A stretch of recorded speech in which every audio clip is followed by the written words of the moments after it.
बिस्मिल्लाहिर्रहमानिर्रहीम। कानून 295 से मोहसिन रज़ा एडवोकेट। उम्मीद है कि तमाम अहबाब बिल्कुल खैरियत से होंगे। मेरी तरफ़ से मेरे तमाम नादरीन को अस्सलाम वालेकुम। नादरीन, आज के हमारे जो मेहमान ख़ुसूसी हैं वो हज़रत कारी ज़वार बहादुर साहब, जो कि जमीयत उलमाए पाकिस्तान के मरकज़ी रहनुमा हैं। सबसे पहले तो अस्सलाम वालेकुम। आपका बहुत बहुत शुक्रिया, आपने अपने कीमती टाइम से टाइम दिया। नादरीन, आपको बताते चलें कि जमीयत उलमाए पाकिस्तान एक सियासी और मजहबी जमात है, और इस जमात ने 90 की दहाई में बहुत सारी सीटें ली थी। 1970 में काफ़ी ज़्यादा सीटें ली थी और ख़त्म नबूवत पे बहुत ज़्यादा काम किया था। और इसके बाद ही दूसरी जमातों ने ख़त्म नबूवत और नामूस रसालत पे काम किया है। आज जिस नहज पे तहरीक लब्बैक पाकिस्तान खड़ी है, उस वक़्त जमीयत उलमाए पाकिस्तान खड़ी थी, और जमीयत उलमाए पाकिस्तान ने ख़त्म नबूवत और नामूस रसालत के लिए काम किया था। और आज सबसे पहले कारी ज़वार बहादुर साहब से पहला सवाल करते हैं कि आप शाह अहमद नूरानी रहमतुल्लाह अलैह साहब के बहुत ही करीबी साथी थे। तो उस वक़्त जो नामूस रसालत सल्लल्लाहु अलैहि वसल्लम पे काम हुआ, और आज जो तहरीक लब्बैक पाकिस्तान काम कर रही है, क्या आप समझते हैं कि ये दोनों उसी मिशन पे चल रहे हैं जो शाह अहमद नूरानी रहमतुल्लाह अलैह चल रहे थे, या बाबा जी खादिम साहब रहमतुल्लाह अलैह चल रहे थे? आप इसको किस तरह समझते हैं?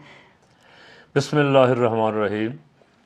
एक तो मैं अपने तमाम सुनने वालों से गुजारिश करूँगा कि मोहसिन रज़ा साहब माशाल्लाह बड़े मुखलिस जानिसार कारकुन हैं, तहरीक लब्बैक के एडवोकेट हैं। बहुत सारे साथी हैं इनके, इन्होंने तमाम केसेस लड़े हैं।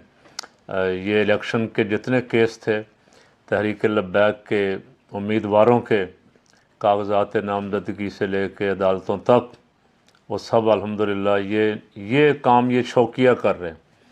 तो ज़्यादा से ज़्यादा जितने अफराद भी इसे सुने, इसे सब्सक्राइब करें, इनकी हौसला अफजाई करें, ताकि हक़ की आवाज़ जो है, ये इनका मकसद तो ये है कि हक़ की आवाज़ ज़्यादा से ज़्यादा लोगों तक पहुँचे। आप इसमें इनके साथ भरपूर हमारे मोहब्बत करने वाले तामुन फरमाएँ। जमीयत उलमाए पाकिस्तान अल्हम्दुलिल्लाह 1948 में बनी थी।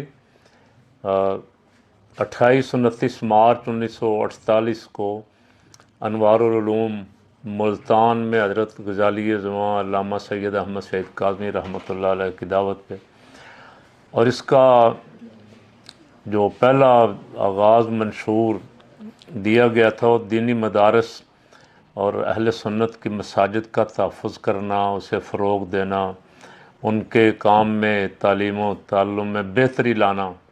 70 में फिर बाकायदा फ़ैसला किया गया कि इंतखाबी मैदान में उतरा जाए। 70 में जमीयत उलमाए पाकिस्तान के कायद थे हज़रत शेखुल इस्लाम ख्वाजा मोहम्मद कमरुद्दीन सियालवी रहमतुल्लाह अलैह। बड़े बड़े नामी गिरामी लोग थे, बड़े बड़े मशाइख थे, और मुकाबला भी बड़ा था। एक तरफ भुट्टो का सोशलिज़म था, एक तरफ उधर बादशानी का सेकुलरिज़म था। बादशानी ने पाकिस्तान में आके एशिया सुर्ख है, पाकिस्तान सुर्ख है का नारा लगाया। सुर्ख से मुराद ये सुर्खे जो सोशलिस्ट थे वो थे। जमीयत उलमाए पाकिस्तान ने उसके मुकाबले में फिर सुर्ख की बजाय सब्ज़ का तसव्वुर दिया, बाएं की बजाय दाएं का तसव्वुर दिया, क्योंकि कुरान पाक में अहले ईमान को दाएं बाजू वाला ही कहा गया है बार बार, और दाएं बाजू वाले जो हैं वो क़यामत वाले दिन शाद होंगे, खुश होंगे। उनके अल्लाह रब्बुल आलमीन के कारिंदे किताब जो उनके अमाल की किताब है वो दाएं हाथ में देंगे। उसी से अंदाज़ा हो जाएगा कि ये निजात याफ्ता लोग हैं, इनकी बख्शिश होने वाली है। बाएं वाले पकड़े जाएंगे, अस्हाबुल यमीन छूट जाएंगे, अस्हाबुल शिमाल पकड़े जाएंगे। तो ये तसव्वुर दिया, एक तो हम दाएं बाजू वाले हैं, दूसरा ये तसव्वुर दिया कि पाकिस्तान या एशिया सुर्ख नहीं सब्ज़ है, और ये सब्ज़ गुंबद खजरा की निस्बत से कहा गया। बाकी तफसीलात में इस वक्त नहीं जाता, बहुत लंबी बात हो जाएगी। हम चाहते हैं कि इसे मुख्तसर से मुख्तसर रखें। जमीयत उलमाए पाकिस्तान ने 70 में इंतखाबात में हिस्सा लिया। 7 अफराद हमारे कौमी असम्बली में पहुँचे, जिनमें हज़रत मौलाना शाह नूरानी रहमतुल्लाह अलैह, अल्लामा अब्दुल मुस्तफ़ा अल अज़हरी रहमतुल्लाह अलैह, और मौलाना मोहम्मद ज़ाकिर साहब जंग शरीफ से, रहमतुल्लाह अलैह, मौलाना मोहम्मद अली रज़वी साहब, और 3 आदमी जंग से और थे, बवाना और मुजफ्फरगढ़ से थे, वो भुट्टो साहब ने ख़रीद लिए। 4 आदमी असम्बली में रहे। मौलाना मोहम्मद शफ़ी काड़वी साहब रहमतुल्लाह अलैह भी थे, उनका फड्डा था जमात इस्लामी से, गिनती होती थी, कभी वो जीत जाते थे कभी वो जीत जाते थे। ये सारा 5 साल टर्नओवर में यही चलता रहा उनका, अंदर बात आउट, इन आउट होते रहे। तो इन 4 आदमियों ने मिलके असम्बली में दीगर जमातों को साथ मिला के, 4 ही JUI के अफराद थे, 3 जमात इस्लामी के थे, और बाकी वली खान था उस वक्त। मुमताज़ दौलताना को तो भुट्टो ने बरतानिया में पाकिस्तान का हाई कमिश्नर बना के भेज दिया था। तो इस तरह जो अफराद अपोजिशन में थे, उनको इकट्ठा करके उनका ऐसा बेहतरीन इस्तेमाल किया कि भुट्टो को ऐसा लगा कि बहुत बड़ी अपोजिशन मेरे मुकाबले में है। और वहाँ मसला सबसे पहला पाकिस्तान का नाम हमारे बुज़ुर्गों ने तजवीज़ किया, इस्लामी जमहूरिया पाकिस्तान।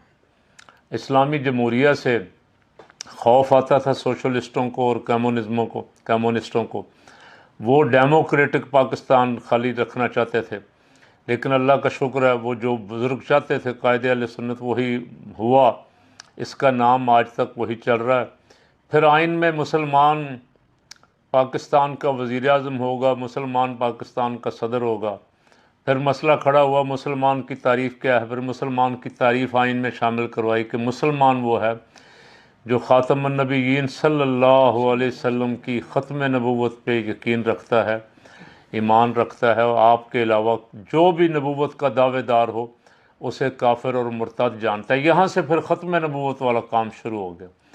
तो उसके लिए फिर 74 में एक तहरीक चली, कौमी असम्बली में मौलाना ने करारदाद पेश की, वो आपने बहुत दफ़ा सुना।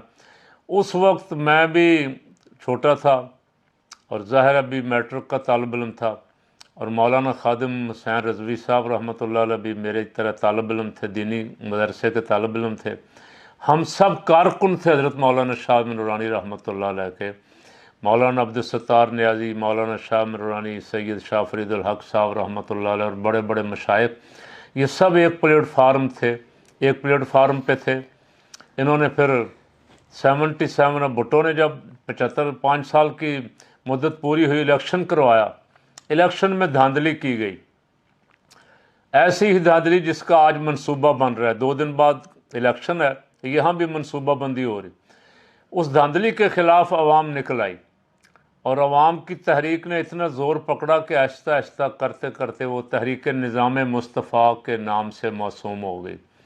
मुसलमानों का कहना ये था कि अगर इलेक्शन सही हो जाता तो जमीयत उलमाए पाकिस्तान के 70-80 आदमी कौमी असम्बली में पहुंच जाते, तो अल्हम्दुलिल्लाह अक्सरियत हासिल हो जाती निज़ाम मुस्तफ़ा वालों को।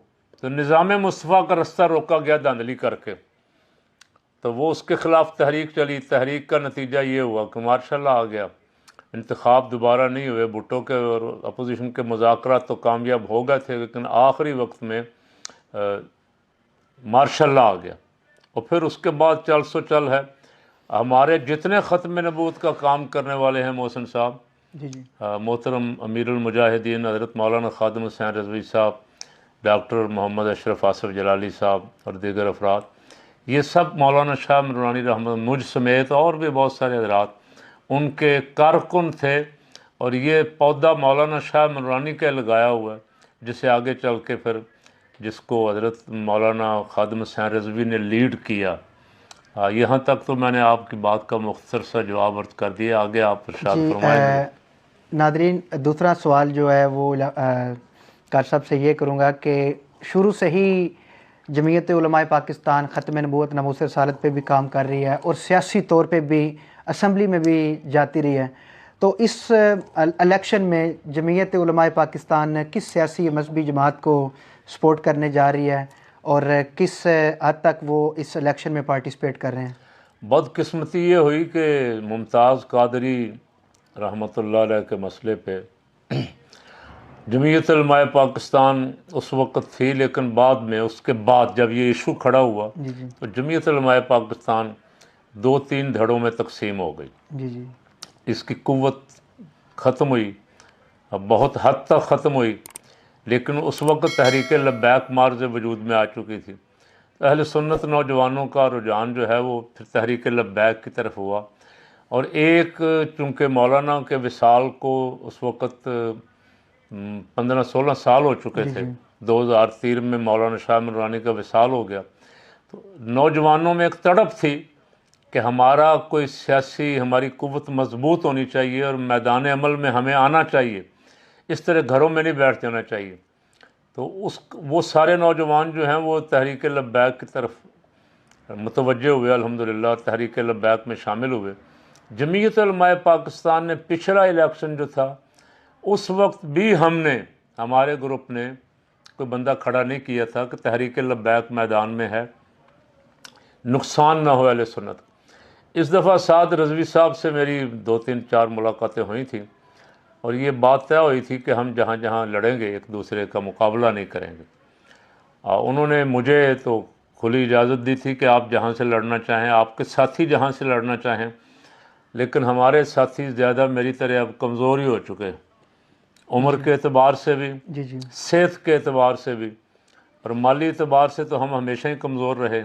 हम इलेक्शन लड़ते रहे हैं, जिस इलेक्शन में लाख रुपया ख़र्च कर लिया, 50,000 रुपया ख़र्च कर लिया, अब तो कागजात जमा करवाने का 30,000 रुपया ले रहे हैं, और सिर्फ वोटर लिस्ट पता नहीं कितने लाख की मिल रही है, 2-2.5 लाख रुपए की, 2-2.5 लाख की सिर्फ वोटर लिस्ट मिल रही है। तो गरीब आलिम जो है, गरीब दीनदार अपने कारकुन जो है, उसके लिए तो इन्होंने इलेक्शन सिस्टम हमारा इतना गंदा कर दिया है कि उसका इलेक्शन में हिस्सा लेना ही मुश्किल कर दिया। जो लोग हिस्सा ले रहे हैं वो काबिल कदर हैं, मेहनत कर रहे हैं, जिद्दोजहद कर रहे हैं, और अपनी ज़रूरियात ज़िंदगी से कुछ पैसे निकाल के वो दीन की जिद्दोजहद के लिए ख़र्च कर रहे हैं। अल्लाह ताला उन्हें जज़ाए खैर दे। इस वक्त तकरीबन हमारी जमीयत उलमाए पाकिस्तान जो है, जिसके साथ मैं हूँ, वो तो तकरीबन कोई बंदा उसका मैदान में नहीं है। हम खड़े थे, हम लब्बैक के हक़ में दस्तबरदार हो गए। हम जितने अफराद भी कौमी असम्बली की सीटों पे थे, ख़ास करके लाहौर में, हम जमीयत उलमाए पाकिस्तान के साथी तहरीक लब्बैक के हक़ में दस्तबरदार हो गए, कहीं हमारा नुकसान ना हो। अब अगर कोई जीत रहा है, यानी 2002 में मौलाना शाह नूरानी रहमतुल्लाह अलैह ने मुझे फरमाया कि कम अज़ कम 11-12 सीटें जमीयत उलमाए पाकिस्तान ने सुन्नी तहरीक की वजह से हारी। सुन्नी तहरीक ने किसी हल्के में 2000 वोट लिया, किसी हल्के में 1000 वोट लिया, किसी में 1500 वोट लिया, और हमारा आदमी वहाँ किसी जगह 1000 वोट से हार गया, किसी जगह 2000 वोट से, 22,000-24,000 वोट लेके। अगर वहाँ अपने गिराते नशेमन पे बिजलियाँ, तो उस वक्त जमीयत उलमाए पाकिस्तान कम अज़ कम 15-16 सीटें कौमी असम्बली की हैदराबाद और कराची से ले और जाती। एक ही सीट जीत सके डॉक्टर ज़ुबैर साहब हैदराबाद में। तो आपस में आमने सामने आने से एक तो वोट तकसीम होता है, दूसरा नुकसान ये होता है कि लोग मायूस होते हैं बेचारे। वो कहते हैं यार ये भी सुन्नी, ये भी सुन्नी, ये भी दीन के लिए खड़ा है, ये भी दीन के लिए खड़ा है, किसका साथ देना। तो मेरी राय तो ये थी, मैं बदकिस्मती है इस पे पूरी तरह अमल नहीं हो सका, मैं खुली बात कर रहा हूँ।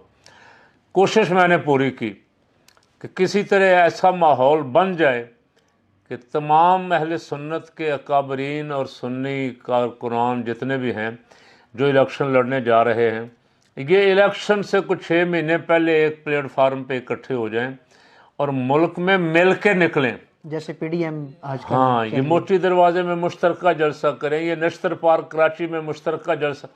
इससे जो मैसेज अवाम को जाता ना इत्तेहाद अहले सुन्नत का और दीनी जमातों का इकट्ठे होना का, ख़ास करके नज़रिया पाकिस्तान और निज़ाम मुस्तफ़ा सल्लल्लाहु अलैहि वसल्लम की बहारें देखने वाले अवाम का जो इस पे एतमाद बढ़ता, उससे बहुत ज़्यादा ताकत पैदा हो जाती, बहुत बड़ी कुव्वत बन जाती।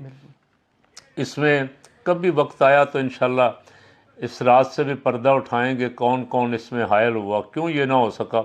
लेकिन बहरहाल इस दफ़ा मैंने इतना तो देखा है कि ज़्यादा जगहों पे, इक्का दुक्का शायद हो, زیادہ جگہوں پہ اہل سنت آمنے سامنے نہیں ہیں، بالکل اور اس میں الحمدللہ اللہ کا لاکھ لاکھ شکر ہے کہ ہمارا بھی کچھ حصہ ہے۔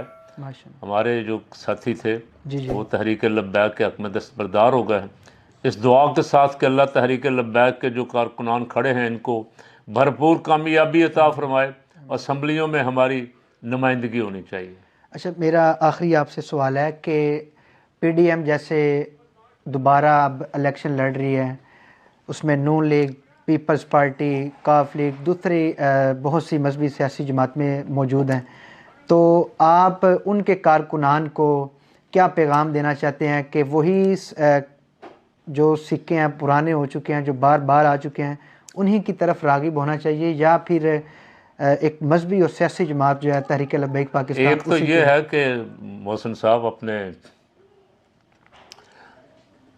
اس وقت جو الیکشن ہو رہا ہے، جی جی نون لیگ بھی لاڈلوں میں شامل ہے، بالکل پیپل پارٹی بھی لاڈلوں میں شامل ہے، بالکل ایم کیو ایم بھی لاڈلوں میں شامل ہے، بالکل اور جے یو آئی فے بھی لاڈلوں میں شامل ہے۔ جی جی اب باقی رہ گئی تحریک انصاف، اس پہ تو ظلم کے پہاڑ توڑے جا رہے ہیں۔ تحریک لبیک کو لیول پلینگ فیلڈ نہیں دی جا رہی۔ بالکل سعد رضوی صاحب مذمت کر چکے ہیں تحریک انصاف کے کارکنوں کی گرفتاریوں کی، خصوصاً خواتین کو اٹھانے کی اور خواتین کے گھروں پہ چھاپے مارنے کی بڑی پرزور مذمت کر چکے ہیں۔ یہ ان کا کام بڑا قابل تحسین ہے، میں نے ان کو ٹیلی فون کر کے ان کے اس موقف پہ مبارکباد دی تھی۔ کسی پہ بھی ظلم ہو اس کے لیے سیاسی لیڈر کو بولنا چاہیے، سارے عوام کو ہی بولنا چاہیے۔ جب تحریک لبیک کے کارکنان اندر تھے، تحریک لبیک اور ہم چونکہ ایک پلیٹ فارم پہ ہوتے ہیں، تو جمعیت علماء پاکستان کے ہمارے بہت سارے ساتھی بھی اٹھا لیے گئے، بالکل ساتھ ہی کہ یہ لبیک والے ہیں سارے۔ تو اس وقت بھی ہم نے پوری جد و جہد کی، بیانات، پریس کانفرنسیں، یوٹیوب، جو ہم سے ہو سکتا تھا، جہاں جہاں اثر رسوخ استعمال کر جتنے کو آدمی چھڑوا سکتے تھے چھڑوائے الحمدللہ، آواز بھی بھرپور بلند کی۔ اب بھی میں اپنے سارے کلپوں میں، اب میرا اس وقت جو ملک میں سیاسی کھیل چل رہا ہے زیادہ تو موضوع وہی ہوتا ہے، اور ساتھ ساتھ جہاں جہاں زیادتی ہو رہی، یعنی اگر آپ بے نظیر اپنے بے نظیر کے صاحبزادے کو دکھا رہے ہیں، زرداری کے پتر کو دکھا رہے ہیں، زرداری کی بیٹی کو دکھا رہے ہیں، نواز کو دکھا رہے ہیں، شہباز کو دکھا رہے ہیں، بلاول اپنے مریم کو دکھا رہے ہیں، تو جو بڑی جماعت ہے جس کے جلسے ان سے کئی گنا بڑے ہو رہے ہیں تحریک لبیک، اس کو نہیں دکھا رہے، تو یہ ظلم ہے۔ بالکل آپ ایک جماعت پہ ظلم کر رہے ہیں، اور جب تک آپ انصاف نہیں کریں گے، شفاف انتخاب کیسے ہوں گے؟ اگر آپ انتخاب سے پہلے اس طرح کا جانبدارانہ رویہ رکھیں گے۔ الیکٹرانک میڈیا جو ہے کسی کے باپ کی جاگیر تو نہیں، ہمارے ٹیکسوں سے چلتا ہے سارا، بالکل ہمارے ٹیکسوں سے پیسہ گورنمنٹ ان کو اشتہارات کی مد میں دیتی ہے، جس کی وجہ سے وہ چل رہا ہے۔ تو جب تک یہ لیول پلینگ فیلڈ، ہاں کارکنوں کو پیغام میرا یہ ہے کہ اس وقت تقریباً ہم سب کو آزما چکے ہیں، بار بار آزما چکے ہیں، اس دفعہ ہمیں رسول پاک صلی اللہ علیہ وسلم کے نظام کی جد و جہد کرنے والوں کا ساتھ دینا چاہیے، نظام مصطفیٰ صلی اللہ علیہ وسلم کی بالادستی کے لیے ووٹ دینا چاہیے، دین کو تخت پہ لانے کا نعرہ لگانے والوں کو ووٹ دینا چاہیے۔ ہمارے ووٹ سے اگر حضور کا دین تخت پہ آ گیا، پاکستان کی مشکلات آسان ہو جائیں گی، اور پاکستان تگڑا ہو تو عالم اسلام تگڑا ہو جاتا ہے۔ بالکل فلسطینی ہماری طرف دیکھتے ہیں، کشمیری ہماری طرف دیکھتے ہیں، بوزنیا کے مسلمان، چچنیا کے مسلمان، جہاں جہاں بھی ظلم ہوا وہ مظلوم مسلمان پاکستان کی طرف دیکھتے۔ لیکن پاکستان اگر اپنے مسائل میں گھرا ہو، یہاں ایجنٹ بیٹھے ہوں امریکہ کے، یہاں دلال بیٹھے ہوں اسرائیل کے اور بھارت کے، تو یہ کیا انصاف دلوائیں گے غزہ کے مجاہدوں کو یا کشمیر کے محکوم مسلمانوں کو؟ اس لیے یہاں کوئی صلاح الدین ایوبی، شہاب الدین غوری کا خادم اور ان کے نقش قدم پہ چلنے والا مجاہد پاکستان میں انتخابات کے ذریعے آنا چاہیے۔ اللہ کرے یہ امن و امان کے ساتھ ہو جائیں، صاف اور شفاف ہوں، اور جو کچھ عوام فیصلہ کریں وہی فیصلہ اناؤنس کیا جائے، طے شدہ رزلٹ جو ہیں وہ نہ ہمیں دکھائے جائیں کہ جو آپ نے لکھ کے رکھے ہوئے ہیں پہلے سے، اسے قوم نہیں تسلیم کرے گی۔ اسی کے ساتھ میرے تمام ناظرین سے گزارش ہے کہ مجھے اجازت دیجیے اور میرے چینل کو سبسکرائب کیجیے اور اس ویڈیو کو تمام دوستوں تک پہنچائیے۔ اللہ آپ کا حامی و ناصر ہو۔